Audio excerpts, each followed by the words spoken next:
Bien-aimés, très heureux de vous retrouver dans notre émission Réflexion, poursuivant sur le thème Le juste confesse sa foi, 21e partie. Cette confession s'inspire du psaume 48 et du psaume 49. Je vous invite à méditer sur cette confession. Je vous invite à visualiser cette confession. Je vous invite à vous positionner par rapport à cette confession. Confession de foi. Ainsi, je confesse qu'Adonai, Dieu d'Israël, qui s'est révélé à moi, à vous, je l'espère, en Yeshua, mon Sauveur et Seigneur de ma vie, qu'il soit votre Sauveur et Seigneur de votre vie.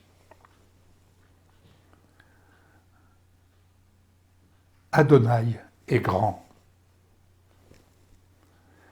Qu'il soit beaucoup loué dans la Jérusalem céleste, sa sainte montagne, qui s'élève dans toute sa beauté, et que la terre se réjouisse de son si grand salut. Oui, Dieu dans ses citadelles se révèle comme une retraite forte. Des rois s'avancent de degré en degré et sont remplis de consternation, terrifiés. Ils prennent la fuite. Saisis de tremblement, des douleurs semblables à celles d'une femme en travail se sont emparées d'eux. Dieu établit à jamais sa ville sainte, la Jérusalem d'en haut, la Jérusalem céleste. Cette confession, lorsque nous considérons tout ce qui se passe dans ce monde, au sein des nations, toutes les agitations çà et là, qui se manifestent, qui s'accentuent, nous démontre en fait que la peur, les tremblements s'emparent d'un grand nombre, consciemment ou inconsciemment. Ceci étant dit, je poursuis. Dans son temple, nous, son peuple, nous méditons sur sa grâce révélée en Yeshua. Des louanges, comme son nom, vont jusqu'aux extrémités de la terre. La terre est remplie de sa gloire. Ô Dieu, Adonai, ta main droite est remplie de droiture. Certes, quelle nuance avec cela qui, dans la main droite, n'est que corruption. Mais nous, ton peuple que tu t'es choisi du sein des nations et qui porte ton nom, à savoir chrétien ou messianique, c'est-à-dire à l'image de notre Messie. Nous entrons dans tes citadelles, Adonai, Dieu d'Israël. Tu es notre Dieu pour toujours, qui nous guide éternellement. Qu'avons-nous à craindre? Psaume 49. Adonai Elohim, tu nous parles de ta sainte montagne, du sein de tes citadelles où nous demeurons dans la ville sainte, la Jérusalem d'en haut. C'est là que nous demeurons au moyen de la foi en Yeshua. Adonai, nous t'entendons nous parler.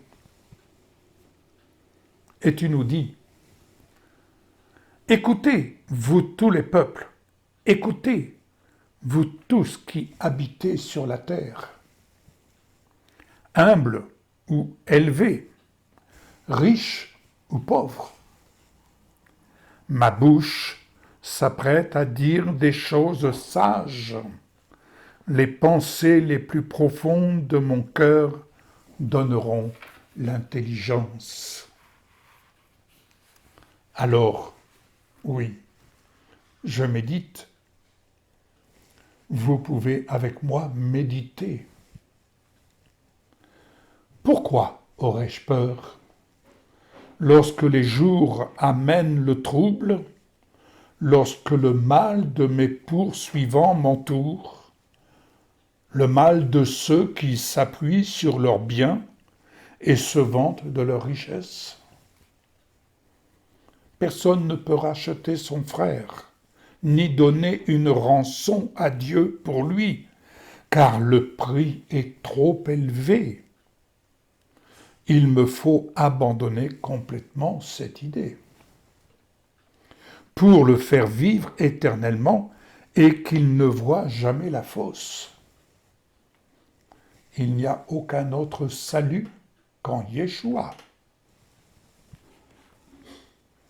Car je vois que les hommes sages mourront. De même, le sot et la brute périront et laisseront leur richesse à d'autres.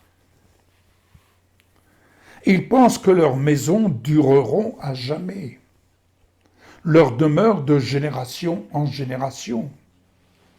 Ils donnent leur nom à leur domaine. Mais les gens, même les riches, vivront brièvement, puis comme les animaux, ils mourront. Telle est la façon de vivre des insensés et de ceux qui viennent ensuite et qui approuvent leurs paroles. Comme des brebis, ils sont destinés au Sheol. La mort sera leur berger. Oui, je peux dire avec assurance, en Yeshua, Dieu rachètera ma vie du pouvoir du Sheol. Il me recevra. Toi qui te confies en Yeshua, du pouvoir du Sheol, il te recevra. Ne crains pas lorsque quelqu'un s'enrichit, lorsque les biens de sa famille s'accroissent, car lorsqu'il mourra, il ne les emportera pas avec lui.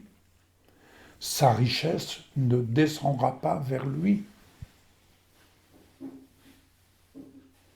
En vérité, lorsqu'il était en vie, il se croyait heureux. Les gens louent celui qui réussit, mais il rejoindra les générations de ses ancêtres et ne verra plus jamais la lumière. Les gens, même les riches, peuvent ne pas saisir qu'ils périront comme les animaux. Quant à toi, lorsque tu as reçu et lorsque tu reçois Yeshua comme sauveur et Seigneur de ta vie, tu reconnais que lui seul a le pouvoir de te racheter. Il a le pouvoir de te racheter du séjour des morts, de te relever du séjour des morts, parce que son sang a été versé pour toi. C'est là le prix qu'il a payé par le don de sa vie, celui que Dieu, dans sa grâce infinie, te témoigne, le don de son amour pour te racheter, toi. Alors, Reconnais simplement en cet instant que seul Yeshua, Sauveur et Seigneur de ta vie, vient pour te racheter si cela n'est pas fait. Reçois-le dans ton cœur, accepte-le dans ton cœur et reconnais que lui seul a le pouvoir de te racheter du pouvoir de la mort. Je prie pour toi en cet instant, Père. Merci pour cet ami qui te reçoit dans sa vie, qui reconnaît le don de ton amour dans l'œuvre de ton Fils unique bien-aimé, Yeshua, qui a été cloué, crucifié sur la croix à sa place, comme à ma place, et que par lui seul, il est rendu à la vie pour vivre éternellement en ta présence, au nom de Yeshua, et que désormais, grâce lui est accordée d'être pardonné de toutes ses fautes, celles du passé, du présent et du futur, et qu'il peut ainsi marcher en nouveauté de vie et s'appuyer sur ta sagesse, sur ton conseil, et vivre éternellement au nom de Yeshua, comme ressuscité avec lui et assis avec lui dans les lieux célestes. Soyez bénis et voyez-vous maintenant comme ayant été rachetés du pouvoir de la mort. À très bientôt dans une prochaine émission. N'hésitez pas à partager cette confession de foi, comme toutes les autres d'ailleurs, autour de vous, car un grand nombre de personnes ont certainement besoin d'entendre cette réflexion, une réflexion qui leur est destinée, une réflexion inspirée de la parole. Au revoir et bon courage.